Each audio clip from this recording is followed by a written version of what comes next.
But tonight, Victoria, Yep. the big thing starts. We get the appetizers, I like to say. The first 4 games, they start tonight in Dayton. First 4. So they get 2 games tonight and 2 tomorrow.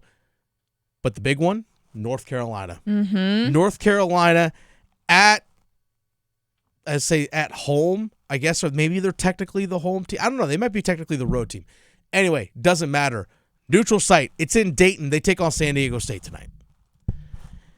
And with all the noise that we started hearing at 6:02 p.m. Eastern time when we found out that North Carolina was actually in the NCAA tournament as the last team in, and all the discourse, all the yelling and screaming, the people yelling, the miscarriage of justice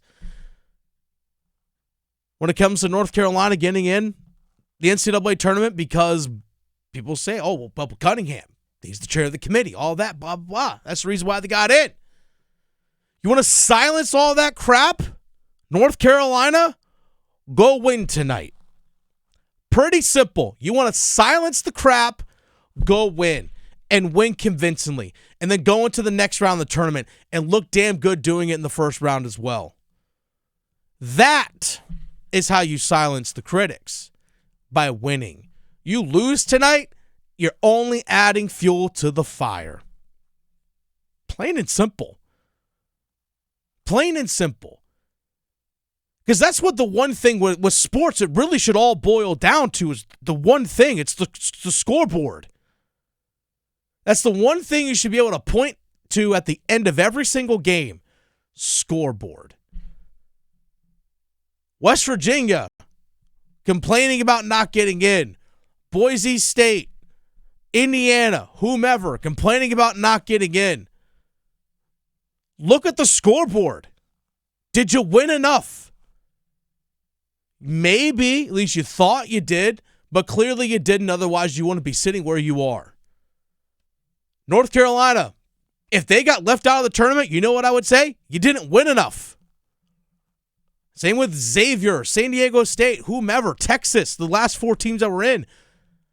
I will point to the scoreboard and say you didn't win enough. Ultimately, this all comes down to that. We could talk about metrics, who's sitting on the committee, and all that stuff, blah, blah, blah, blah, blah. But it all boils down to one thing. Can you win? Do you win? Did you win? All comes down to that. You want to silence all the critics, silence all the noise? Go beat the brakes off of San Diego State by 18 tonight and go, oh, I'm sorry, you didn't think we belonged here? That's what you can do tonight. Silence people by winning. Because if you don't, let's say the opposite happens, you lose by 18 against San Diego State, man, it's only going to make things even more difficult. And then I guarantee you the questions are, well, North Carolina didn't deserve to be in. Look at the score. They didn't deserve to be there. Clearly, they only got in because of Bubba Cunningham. Clearly, Hubert Davis, we should actually look more at him critical because, the only reason you made the tournament this year and not miss it for the second time in 3 seasons is because your AD was the chair of the committee. So the criticism and everything points even. The arrows become sharper. They point more directly at you. That's what's going to happen if you don't take care of business tonight. Simply put, it comes down to the scoreboard. And that's the whole point of sports, right? There's a reason why they keep score. Doesn't matter what your metrics are. The only one that truly matters is points.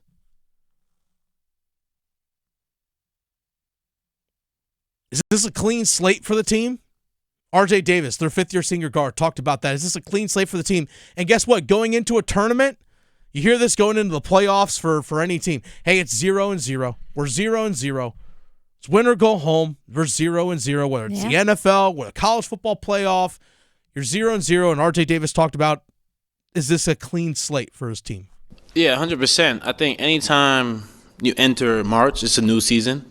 And given the way our season went, it's been an up and down year, but been very fortunate and grateful for the opportunity we've had to be in this tournament and kind of have like a clean slate. It's 0-0. What happened in regular season, what happened in the AC tournament is now in the past, and we're focused on winning some games in March. So you got to have that mindset and that mentality going into it, because it could be anyone's game. And I think that's been shown previously throughout the whole years of March Madness. So, but it's a fun time. And at the same time, it's just like one game at a time. And you got to have that approach. You got to have that preparation going into each game, each practice, because it could be anyone's game. So it's a clean slate for sure. So I was fortunate enough to coach in the NCAA tournament as an assistant when I coached college lacrosse, coached college women's lacrosse. And one of the things I had to constantly remind my players when we got into tournament games, or even in conference tournaments, for example.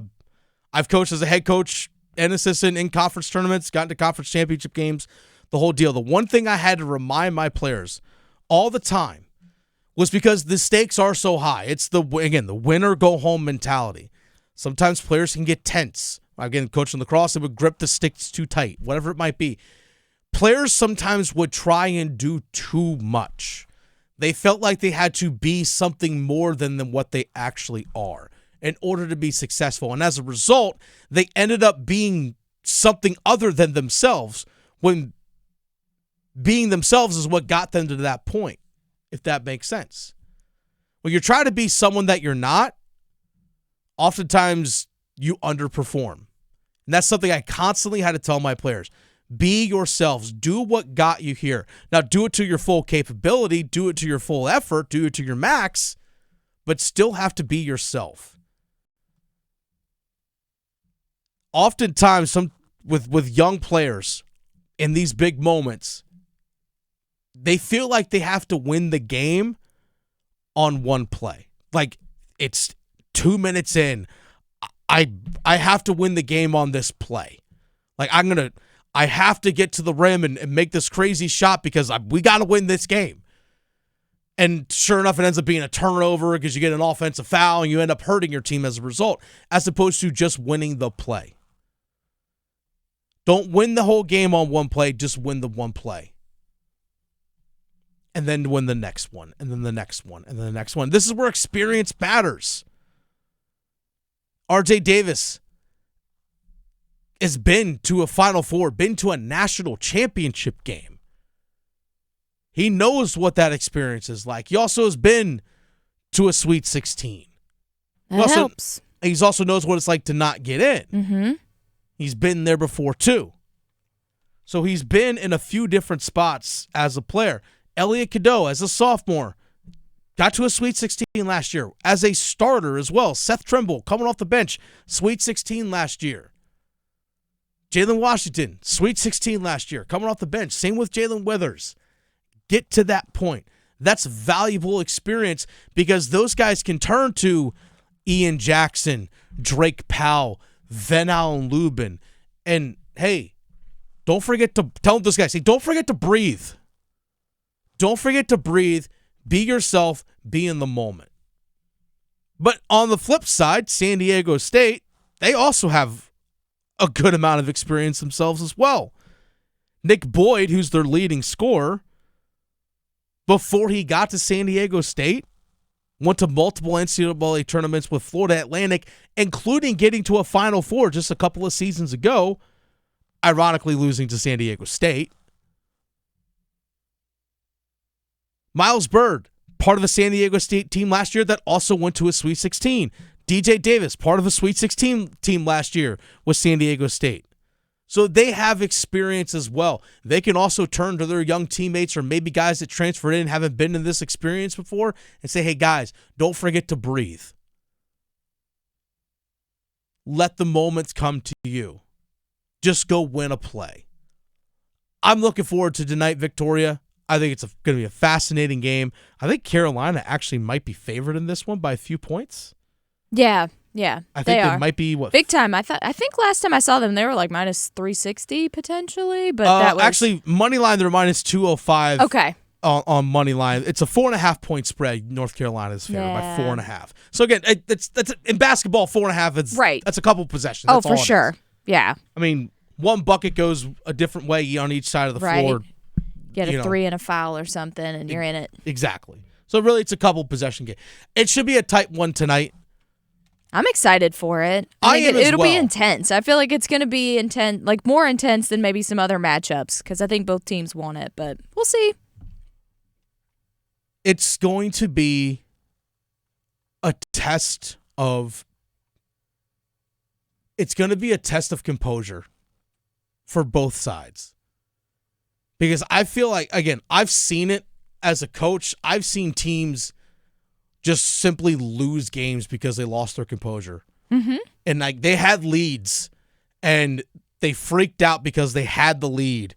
And they're like, all right, let's just hold on, as opposed to continuing to make winning plays before you know what they're losing. Yeah. I mean, I've actually coached in a game one time where my team we fell behind 8-0. Yeah, coaching lacrosse. We fell behind 8-0. And we came back and won. We were 15 minutes into a 60-minute game. We fell behind 8-0. We won 15-13. There you go. Not because of something that we did. I 100% will say this. Not because of something that we did. Now, we just slowly chipped away. I just told my players, hey, look, just make this. They were trying to win the game on one play, as opposed to, I said, just go win a play. Like, go pick up a ground ball, go make a pass. Like, just do the little stuff. It'll all start coming. The other team tried to hold on, like desperately try to hold on, and they started playing tense because they felt like, because they had this lead, okay, if we just hold on for the next 45 minutes, and we chipped away. And I knew in the second half, I said, if we tie this game, we're winning it. Yeah. And we didn't actually take the lead until the final couple minutes of the game, and we won by 2. Well, that's good. Because the other team will snowball in the wrong direction. So if you keep your calm. Exactly. They lost their composure, and they played to not lose as opposed to playing to win. That kind of stuff can happen in these kinds of games. Maybe UNC will keep their composure. They've been there. Exactly. They've been there, but so has San Diego State. So is their coach. They've been there just like North Carolina has. Now, obviously, North Carolina has the history and tradition, but history and tradition doesn't help you win tonight. It doesn't. Because, I mean, lest Hubert Davis obviously wants to lean on the teams that he played for.